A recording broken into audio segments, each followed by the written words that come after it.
Assalamualaikum warahmatullahi wabarakatuh. Salam sejahtera, salam sehat untuk kita semua. Apa kabar teman-teman? Semoga baik-baik saja. Ya, tetap semangat.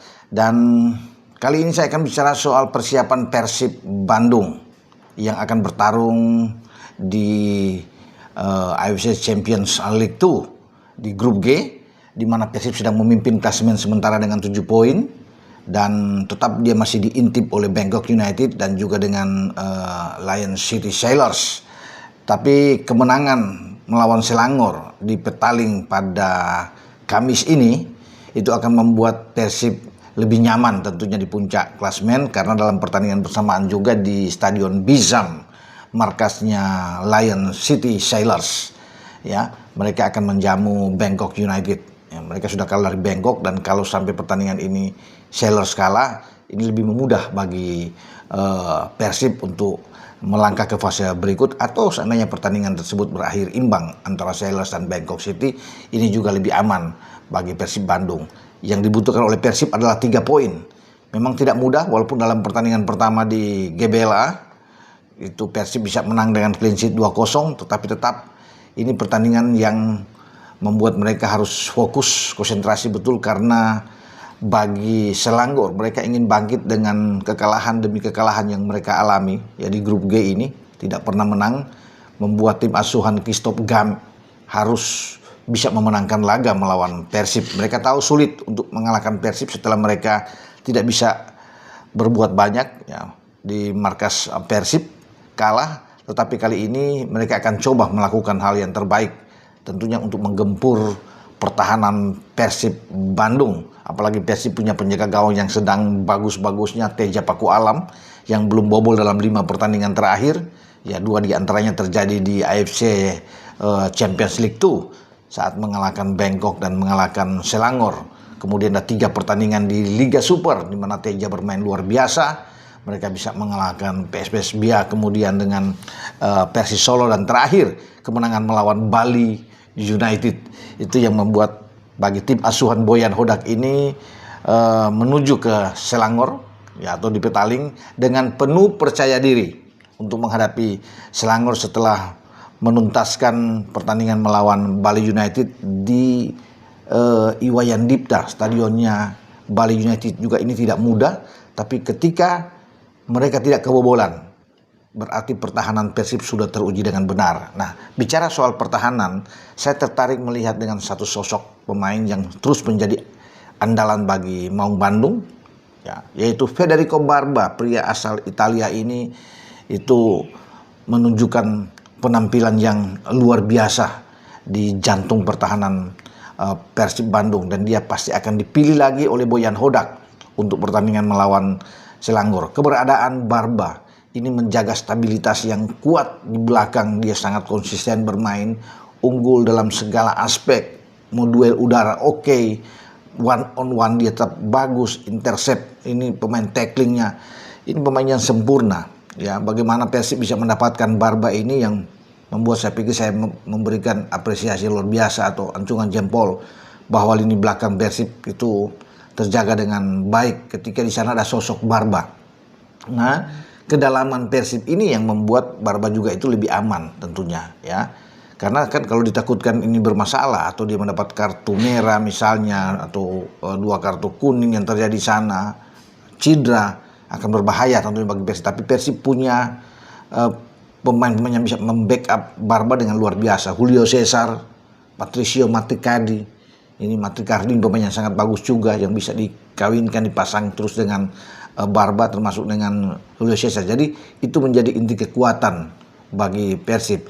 Namun dengan Barba saya rasa akan lebih tenang bagi Teja di bawah Mister yang juga sangat oke tampilannya. Dan Barba begitu kalau bisa dikatakan pemain yang bisa mengendalikan jantung pertahanan dengan sangat baik, visi bermain dengan oke. Ya, kalau bisa dilihat di tim nasional kita punya seorang Jai Izzes, tapi di Persib mereka punya Federico Barba, bermain dengan sangat baik. Dan dia bukan cuma saja bermain di bek tengah, bisa diandalkan. Ketika Matricardi ada di sana dan Julio Cesar, dia juga bisa diandalkan bermain bergeser agak ke kiri, itu bisa juga. Tapi dia lebih lebih oke kalau saya lihat dia bermain di bek tengah. Dengan siapapun dikawinkan, dipasangkan, mau dengan Patricio atau dengan Julio Cesar, tidak ada masalah. Dan ini yang menjadi kekuatan bagi Persib. Boyan Hodak tahu kemampuan ya dari seorang Federico Barba, termasuk dengan calon lawan Selangor FC. Ya, pelatih mereka Christoph Gamel itu sudah melihat bahwa kekuatan mereka di belakang ini begitu oke. Ketika bagaimana Selangor coba untuk terus menggempur pertahanan dari Persib bermain di GBLA dan mereka sulit untuk bisa menaklukkan Persib. Ini Persib yang sangat baik sekali ya di belakang. Kita akan tunggu siapa yang akan dimainkan oleh Boyan. Tapi saya berpikir bahwa satu tempat itu akan menjadi milik bagi Federico Barba. Ya, walaupun saya bilang tadi kan punya Julio Cesar yang juga bagus, punya Matricardi juga yang bagus, tapi Barba pasti akan bermain di jantung pertahanan. Nah, kemudian kalau bermain dengan 4 back flat, saya berpikir bahwa Boyan mungkin akan bermain dengan misalnya 4-2-3-1 atau 4-3-3 katakan ya di sini. 4 back flat itu bisa dimainkan ya, saya pikir Frank Putros mungkin akan ada di sana, bisa saja ya. Karena kan pilihan itu banyak bagi Boyan. Bisa bermain di kiri, kemudian Eliano bisa ada di kanan ya, walaupun mereka punya Kakang, tetapi dengan Eliano di kanan itu akan menjaga balance yang sangat kuat. Dengan 2 back tengah mereka, mungkin Federico Barba dan satu lagu Matricardi itu bisa dimainkan. Kalau memilih dengan 3 back misalnya, wah itu akan lebih kuat. Matricardi, Julio Cesar dan juga dengan Federico Barba. Tapi saya pikir Boyan akan tetap bermain dengan 4 back ya. Entah Barba dipasangkan dengan Julio Cesar atau dengan Matricardi ya. Atau bisa saja misalnya Putros tidak dimainkan, ya Barba bermain, Julio Cesar, Matricardi dan Eliano Renders yang akan bermain. Jadi opsi-opsi isi banyak yang untuk dimainkan oleh Boyan Hodak terhadap Persib Bandung saat akan menghadapi Selangor FC. Nah, kalau bermain dengan 4 back di situ, kemudian ada 3 di tengah. Saya rasa mungkin ada Mark Klok sudah pasti sebagai kapten ke-11. Satu lagi bisa Adam Alis dan Mark Klok. Adam Alis dan Tom Haye. Ya, akan bermain jadi dengan Mark Klok, Haye dan Adam itu akan menjadi 3 pilar kuat di tengah. Karena di tengah juga masih banyak, ada Marcilio di sana, ada Luko ya, yang akan bermain ya. Ini sangat-sangat bagus juga kedalaman skuad dari Persib kalau bicara di tengah. Karena kalau Adam Alis tidak bermain, katakan Tom Haye, Mark Klok ya, dan Luciano yang akan ada di sana, itu juga oke akan bermain ya. Sehingga bagi Boyan Hodak tidak akan pusing untuk bisa melihat siapa yang akan dimainkan, karena semua mereka punya kekuatan kedalaman yang sangat oke. Yang ada di starting 11 maupun yang ada di bench. Kalau kita bergeser ke depan juga bisa aja Sadil Ramdhani yang kembali bermain di Malaysia. Ya, karena kita tahu Sadil dari Sabah sebelumnya, dia akan bermain di depan. Ada Uliam Baros dan Andre Jung bisa juga dimainkan karena mereka masih punya juga dengan Berginho misalnya yang akan main lebih awal. Itu oke-oke saja karena memang ini menjadi kekuatan ya, kelebihan dari Persib Bandung untuk memilih siapa pemain yang paling fit, yang paling bugar di saat akan menghadapi Selangor. Nah, kembali ke pertahanan, saya pikir ya mereka butuh pemain-pemain yang oke, yang bagus di belakang, karena Selangor itu pasti akan coba keluar menyerang. Mereka akan coba menekan, akan melakukan pressing yang tinggi karena mereka butuh menang. Ya. Dan mereka punya misalnya dengan pemain-pemain yang ada Faisal Halim, misalnya dengan ada juga Alvin Fortes. Ini 2 pemain yang harus diwaspadai oleh Federico Barba dan kawan-kawan di belakang. Ya, karena walaupun mereka masih punya juga Noah lain, masih punya Alif Haigal. Ini pemain-pemain yang bagus yang juga bisa datang dari second line yang bisa membahayakan bagi pertahanan Persib. Tapi saya meyakini dengan kekuatan yang ada di Persib di belakang, kemudian mereka punya tengah yang sangat kuat. Ya, dengan kalau misalnya Adam Alis bermain bersama dengan Mark Klok, ini akan sangat kuat mendorong Tom Haye lebih ke depan, itu oke. Atau dengan Luko yang akan bermain di sana, ya ini akan sangat bagus juga. Saya masih merasakan bahwa Persib akan bisa mengatasi Selangor ya dalam pertandingan nantinya, karena dengan 3 poin yang saya bilang di awal, 3 poin ini akan membuat mereka lebih enak, lebih nyaman sebelum tanggal 26 November yang akan datang menuju ke Bisam, markasnya Lion City Selangor, di mana Persib akan bertarung melawan Selangor. Kalau menang dalam pertandingan melawan Selangor, cukup imbang saja melawan Sailor City, itu sudah pasti lolos ke fase berikutnya.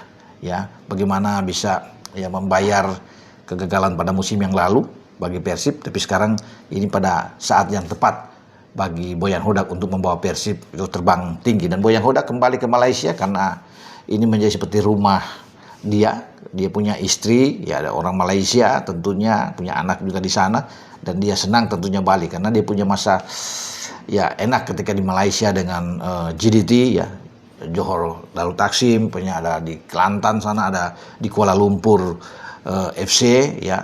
Dia pernah menangani di sana sehingga dia balik, tapi sekarang dia tetap berada di kubu Persib Bandung walaupun dia lama di Kuala Lumpur, tapi tetap dia punya tekad untuk membawa Persib Bandung bisa memenangkan laga melawan Selangor, termasuk dengan Sadil juga tentunya punya ambisi khusus untuk bisa membawa Persib Bandung ini bisa berada di puncak klasemen, terus bertahan ada di atas sehingga lolos ke babak selanjutnya. Kita menunggu hasil pertandingan antara Persib dan Selangor, di samping Lion City Sailors juga melawan Bangkok United. Nah, di Bangkok sana ada Pratama Arhan ya, pemain juga tim nasional kita di zamannya STY ada, dan kita berharap juga memang bagaimana pertandingan antara Sailors dan Bangkok ini ya paling tidak berakhir imbang, bisa aman buat Persib Bandung tetap fokus